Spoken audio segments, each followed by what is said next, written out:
Ito nga po pala yung Smart 2 sublimation machine.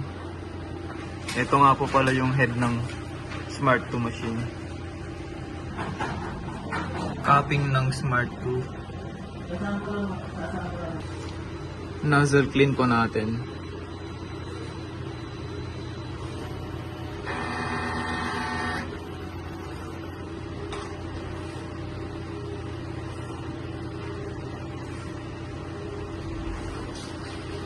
And try natin i-check yung nozzle check.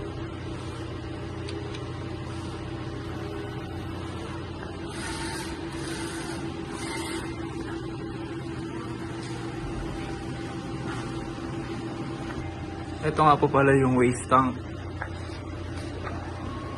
Last disposal po nito April 28. And ABR po niya. Ink tank po ng Smart 2 machine. Ink stock po namin. At 1.5 at 1.55 at 1.65 pong papel.